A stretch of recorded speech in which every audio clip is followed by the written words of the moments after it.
हम principle of management पढ़ रहे थे, जिसके अंदर हमने टेलर के प्रिंसिपल्स पढ़ लिए थे। आज उसकी टेक्निक्स के बारे में जानेंगे। टेक्निक्स अलग हैं, प्रिंसिपल्स अलग हैं। अगर टेक्निक्स बोले तो टेक्निक्स जो मैं पढ़ा रहा हूँ ये होंगी, और अगर प्रिंसिपल बोले तो वो 4 प्रिंसिपल्स, ठीक है। और अगर पूछ ले साइंटिफिक के आधार पर प्रिंसिपल्स तो टेलर ने दिए, और फंडामेंटल के आधार पर किसने दिए? हेनरी फ्योल ने, ठीक है। आज हम पढ़ेंगे टेक्निक्स। So started. कार्यात्मक फोरमैनशिप।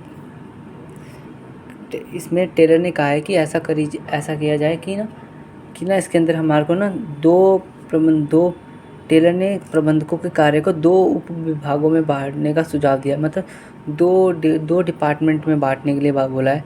जो भी हमारे एक ऑर्गेनाइजेशन में वर्क हो रहा है उसे 2 डिपार्टमेंट, एक तो प्लानिंग में, एक ये प्रोडक्शन में, इसमें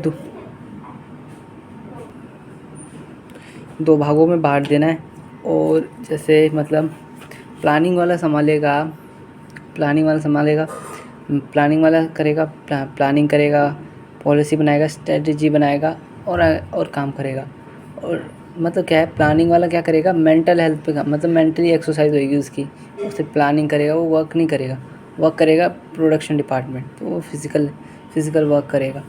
इसके अंदर 4 बनाए, दो बनाए थे उप विभाग के अंदर भी 4 हैं, टोटल 8। पहला है रूट क्लर्क, मतलब कार्यमार्ग लिपक, मतलब इसमें क्या है, रूट बनाएगा कैसे काम करना है। और उसके बाद है इंस्ट्रक्शंस कार्ड क्लर्क, संकेत कार्ड क्लर्क, इंस्ट्रक्शन देगा कैसे काम करना है। रूट हमने तय कर लिया, उसके बाद इंस्ट्रक्शन देगा कैसे काम करना है।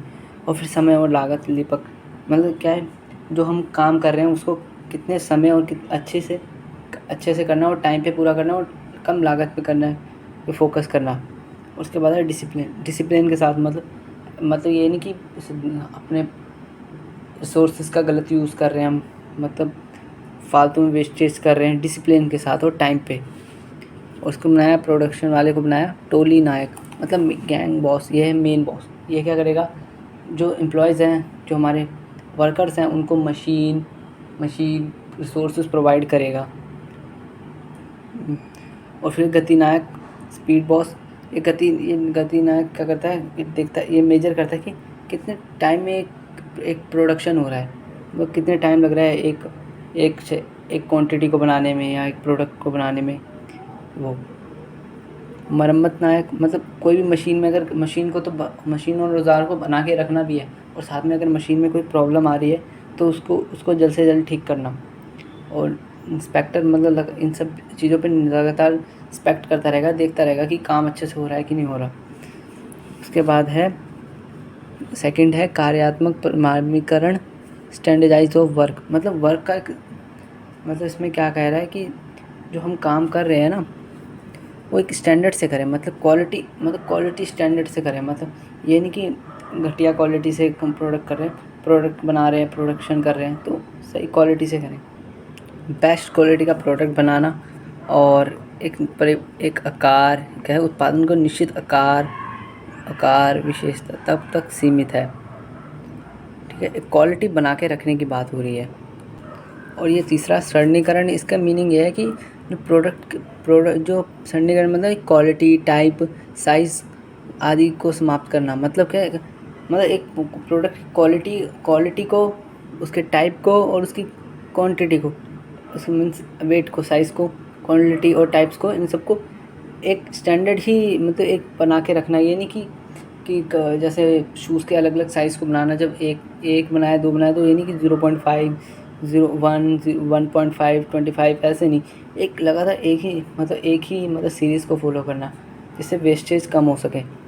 और इससे क्या होगा, इससे हमारी सैलरी भी बचेगी, श्रम की लागत भी कम आएगी, और प्रोडक्शन भी अच्छा होगा। इसके बाद आ गया वर्किंग। ये आता है, ये आएंगे 4 आएंगे। एक ये रहा, अभी जो 4 बताऊंगा मैं वो आएंगे किसमें? वर्क स्टडी के अंदर। तो पहला ये आएगा कार्य पद्धति अध्ययन, मतलब कार्य जो हम कर रहे हैं उसको करने के लिए अलग अलग टाइप्स का यूज़ करना, अलग तरीके से करने की कोशिश करना और फिर मेजर करना कि भाई किस तरीके से ज़्यादा अच्छे से काम हुआ है।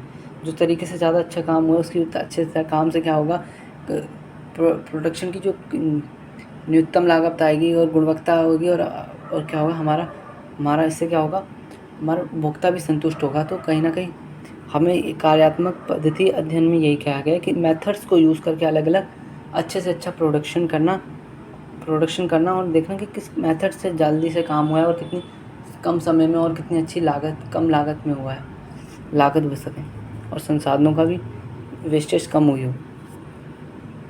गति अध्ययन करता है कि जो हमारे वर्कर्स हैं ना, वो कुछ अनावश्यक हरकतें करते हैं, मतलब जैसे वो क्या कोई सामान लेने के लिए बाहर जा रहे हैं, कोई सामान तो कोई मशीन, जैसे वो हमने एक कपड़ा कटिंग वाला बंदा है उसको रखा है, वो बाबा कुछ ना कुछ सामान लेने, जैसे कैंची लेने बाबा जा रहा है, दूसरी साइड जा रहा है, तो इससे क्या कहीं ना कहीं वो अनावश्यक हरकतें कर रहा है, मतलब वेस्ट वर्क कर रहा है जो नहीं करना चाहिए। तो गति अध्ययन में यही देखा जाता है कि जो अनावश्यक हरकतें हैं उन्हें कम किया जाए और काम को अच्छे से किया जाए।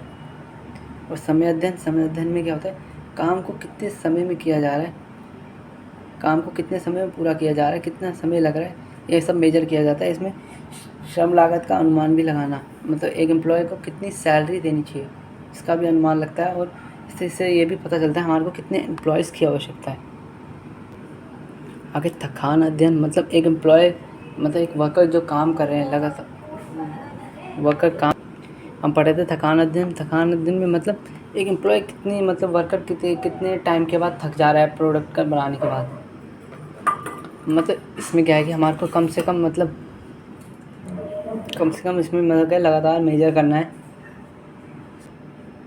इसमें मेजर करना कि इस मेथड का मतलब इस स्टडी में क्या करते हैं, हम क्या करते हैं कि ना अलग अलग एम्प्लॉयज़ का मतलब कितने समय में वो थक जा रहे हैं एक एवरेज निकालते हैं। तो इससे हमें पता चलता है कि इतने समय में वो थक जा रहे हैं और कितने में वो अपनी पूरी क्षमता से काम करने के लिए तैयार हैं, ये भी मेजर किया जाता है। तो उसके बीच में उनको रेस्ट दिया जाता है। तो ये थकान अध्ययन का मतलब यही है। अब है differentiable of piece of wage system विभेदियात्मकता इकाई परिश्रम प्रणाली इसमें क्या किया जाता है कि ना जो एम्प्लॉय है वो बहुत से एम्प्लॉय होते हैं जो बहुत अच्छे से काम करते हैं, कुछ होते हैं जो अच्छे से काम नहीं करते। जैसे ए वर्कर है वो बहुत अच्छे से काम कर रहा है लेकिन उसको सैलरी उस एक बी के बराबर ही मिल रही है, जबकि बी बिल्कुल अच्छे से काम नहीं कर रहा। बी क्या करता है, बैठा रहता है, काम नहीं करता, और ए है जो लगा रहता है, काम करता रहता है लेकिन सैलरी सही मिलती है। तो इससे क्या है ना, बीच में डिफ्रेंशिएशन करने लगता है कि भाई मैं इतना काम कर रहा हूँ वो कर नहीं रहा। तो इससे क्या पहला वर्कर भी काम करना बंद कर सकता है, इससे कंपनी को नुकसान हो सकता है। इसलिए कंपनी क्या करे, टेलर का कहना है कि उनकी इकाई के हिसाब से, पीस के हिसाब से, मतलब उनके काम कर कितने पीस बना रहे हैं, ज़्यादा से ज़्यादा अगर वो एक टारगेट दे दिया जाए, उस टारगेट से ज़्यादा काम करें तो उनको ज़्यादा सैलरी मिले। इससे क्या होगा, वो ज़्यादा से ज़्यादा काम भी करेंगे और फोकस करेंगे। मानसिक क्रांति, इसमें क्या सीधी बात है, वर्कर्स या ओनर और वर्कर बीच में एक वही होता है, नेगेटिव थॉट होता है कि जो हमने पहले हेनरी फ्योल में भी पढ़ा था कि दोनों के बीच में वो डिफ्रेंशिएशन रहता है कि एक तरह से दिमाग में ये रहता है कि नेगेटिव कि वर्कर काम नहीं करते, और एम्प्लॉय के रहता है वर्कर के अंदर कि हमारे से ज़्यादा काम करवाए थे। तो इस तरह की मेंटल प्रॉब्लम को एक तरह से जो सोच है वो दोनों के बीच में, वर्कर और ओनर के बीच में, इसको दूर करना और दोनों मिलकर साथ में काम करना ताकि ज़्यादा से ज़्यादा प्रोडक्शन हो सके और एम्प्लॉय को भी एक अच्छी सैलरी मिले और एक अच्छा प्रमोशन मिले, अच्छी वो स्टेटस मिले कंपनी में। Thank you.